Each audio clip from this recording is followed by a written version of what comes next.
A Associação de Pais Encarregados de Educação da Escola António Correia de Oliveira de Esposende levou a efeito uma palestra subordinada ao tema A Educação Atual, Pais, Professores e Sociedade. Uma abordagem a temas muito atuais, feita por pessoas com larga experiência. Boa noite a todos. É com muito prazer que nos recebemos cá para mais uma iniciativa da Associação de Pais da Escola António Correia de Oliveira. O tema de hoje é a educação atual. É muito bom ver esta plateia do modo como está. Eu acho que vamos todos ter aqui um momento muito agradável. Vamos falar de um tema que a todos diz respeito, porque a educação é importante para todos. E não esquecer que os primeiros agentes educativos são os pais, é a família. Embora não haja uma fórmula para saber educar. Não há. Enaltecer a iniciativa promovida pela APEDAC. Este painel, que temos que fazer uma grande referência, é extraordinário. A Associação de Pais que teve esta iniciativa, que nós também agradecemos. E olhando para o tema Educação Atual, Pais, Professores, Escola e Sociedade. Nós, professores, eu sou professor, continuamos a acreditar que a educação, de ontem, de hoje e da manhã, assenta em 3 pilares. E o primeiro é a família. Os primeiros educadores somos nós, pais. Assim foram comigo, ou melhor, penso que estou a ser também com os meus filhos, por aí fora. E sabemos quando a família falha, a escola, por muito que procure, e nós tentamos dar o nosso máximo, não conseguimos o melhor. Pensar a educação atual, se calhar temos que pensar o que é educar. Se estamos a pensar a educação atual, significa já houve outras formas de educação. Há um percurso, há uma história, e que se calhar deve ser atendida para que hoje a gente consiga entender melhor este fenómeno. Mas como não há amanhã que não tenha a ver com o dia de hoje, eu vou mostrar nesta imagem um desejo de que a nossa associação, a nossa sociedade se vai transformar eventualmente e a nossa escola, se tivermos uma visão otimista. E eu tenho uma visão otimista. Eu acho que foi uma palestra muito agradável, até pela participação das pessoas, e um debate bastante abrangente, porque se discorreu sobre conteúdos pedagógicos, também sobre as questões, digamos, da problemática social neste momento, as exclusões sociais, as dificuldades, e também pusemos aqui problemas que dizem respeito às associações dos pais, à necessidade da participação dos pais e até às questões ecológicas que se põem nas construções dos nossos edifícios. Que planeta vamos criar? Sim. Que planeta vai ser esse? Bom, eu acho que tudo depende, estamos numa encruzilhada. Isso pode ser um problema grave se nós não conseguirmos superar esta grande crise que estamos a ter, que é uma crise de um paradigma antigo que já não consegue resolver problemas para a regeneração da biosfera. Mas se nós conseguirmos mudar para já as formas técnicas, o uso da maneira como nós contaminamos o planeta, a maneira de um superconsumismo que traz esgotamento à Terra, e sobretudo se nós conseguirmos avançar sobre as energias renováveis, a reciclagem, a regeneração da Terra, nós podemos dar a volta a estas questões, mas isso vai depender muito da formação das pessoas, dos governantes e da participação cívica dos cidadãos a esta grande questão de fundo, que é que desenvolvimento nós queremos.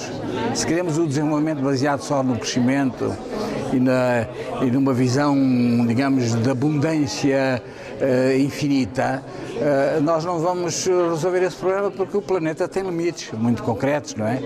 Então é preciso que nós façamos um desenvolvimento sustentável, ecologicamente sustentável, de maneira que possamos deixar um planeta para os nossos filhos. Essa é que é a grande questão central, que é o problema essencial do desenvolvimento ecologicamente sustentável.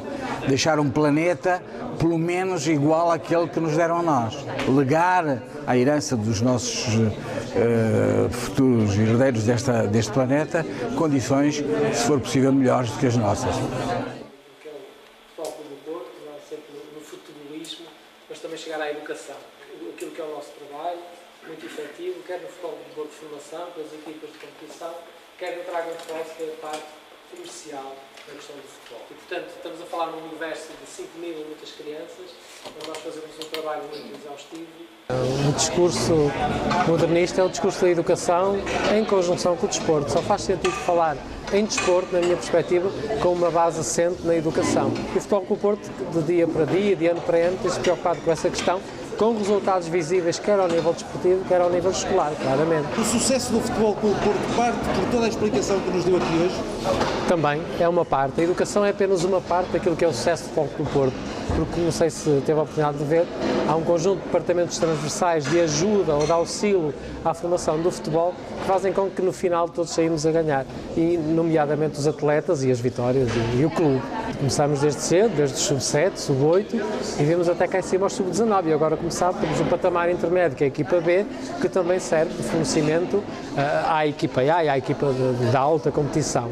No entanto, não deixamos que a educação a esses níveis todos esteja presente, porque achamos que o futebol também a esses níveis sai a ganhar. Falou aqui do ensino articular. Eu acho que é fundamental, quer para a questão competitiva, porque eles vão passar mais tempo connosco, mas também vai obrigar o clube a novas infraestruturas, a novo pessoal humano e um conjunto de recursos humanos que faça com que isso seja possível. Agora, será evidente, ou é evidente, parece-me que no futuro isso tem de facto que acontecer.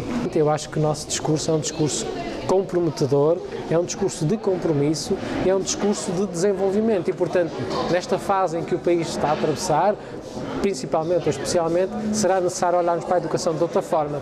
E como temos milhares de jovens a jogar futebol, quer no Futebol Clube do Porto, quer nos clubes do Grande Porto, quer nos outros clubes do país, eu acho que é importantíssimo cada vez mais darmos esta importância à educação, e o ensino articulado caia como uma luva, na minha perspectiva. Não é a única solução de todo, há o ensino profissional, há um conjunto de outras estratégias paralelas, mas parece-me que para o currículo normal e para poderem prosseguir estudos ao nível superior, o ensino articulado é fundamental. Eu abordei a autoridade porque os meus complexos, ou esta luta que eu tenho travado ao longo destes anos, me leva a dizer que a democracia, de uma forma muito pouco construída, sem subtileza, como disse o professor, não é possível. E, portanto, a autoridade, terem a noção de que existem regras, terem a noção de que tem que ter um emprego, como dizia também o Dr. Albino, é fundamental para o avanço. Portanto, eu sou por uma autoridade bem direcionada e muito subtil. Agora, claro está que temos que ouvir os jovens são a parte fundamental desta questão,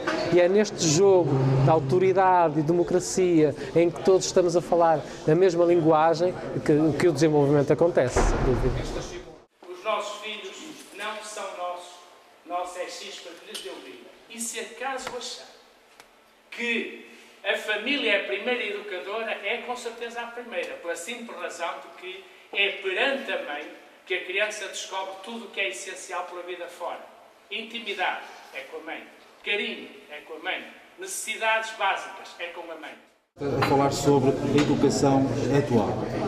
Bom, é falar de algo que nós queremos que exista, que seja uma educação adequada à realidade, mas como aqui se percebeu, há bons exemplos que já existem, não só em Portugal, mas no mundo. É preciso fazer caminho para que a educação seja atual no sentido em que serve os jovens e as famílias da atualidade. E nós percebemos que há algum caminho a ser feito. Há bons exemplos. O exemplo da escola do Futebol Clube do Porto é um exemplo que tem aspectos a considerar, mas também a ligação da escola à vida, que nos trouxe aqui também o professor Ângelo, é absolutamente essencial. Nós temos que caminhar para aí com mais autonomia. Os municípios têm que assumir que a educação no seu território é mais tarefa do município que do Ministério da Educação. Já há muitos anos que a CONFAP define que ao Governo compete definir o currículo, financiar o sistema público, fazer a avaliação dos conhecimentos e também a inspeção das escolas. E mais não deve fazer, deve deixar às escolas não só a tarefa de ensinar o currículo de acordo com as crianças que têm, mas fundamentalmente a da educação. E essa tem tudo a ver também com os alunos conhecerem a terra em questão, saber de que é que se vive na sua terra, quais as oportunidades que podem ter quando se formarem para desenvolver a sua própria terra, em vez de serem mandados para o estrangeiro, onde vão enriquecer os países depois de terem feito cá a despesa social. O problema do álcool. É consensual entre todos nós, entre todos os parceiros da sociedade civil, tantas vezes chamada a debate. Durante 3 anos trabalhamos no sentido de perceber que o álcool é uma bebida que dá passagem a todo o tipo de dependências, inclusivamente depois às drogas. E esperávamos, porque era consensual, que se decretasse que só a partir da maioridade é que se podia beber a qualquer tipo de álcool. E estranhamente, depois de ter falado um responsável da Unicer, vemos esta coisa no mínimo bizarra e também cínica de, por um lado, se resolver o problema da falta de faturação das cervejeiras, podendo os jovens a partir dos 16 anos beber cerveja e, simultaneamente, se se embebedarem, serem notificadas as famílias de que a salvação da cervejeira é a perdição dos seus próprios filhos. Achamos isto cínico e bizarro, para não dizer outra coisa, num país que teve um ministro que teve a coragem de fazer a lei, de a levar a Conselho de Ministros, e estranhamente é o Conselho de Ministros que, depois do Conselho, torna a lei pior do que ela era em termos de proposta. Os pais não podem estar nada tranquilos, porque, bem vê, uma coisa era nós vermos um jovem de 18 anos que comprasse uma bebida alcoólica e a desse a um jovem mais novo do que ele. Ele é imputável porque é maior, a partir dos 18 anos tem a maioridade completamente reconhecida.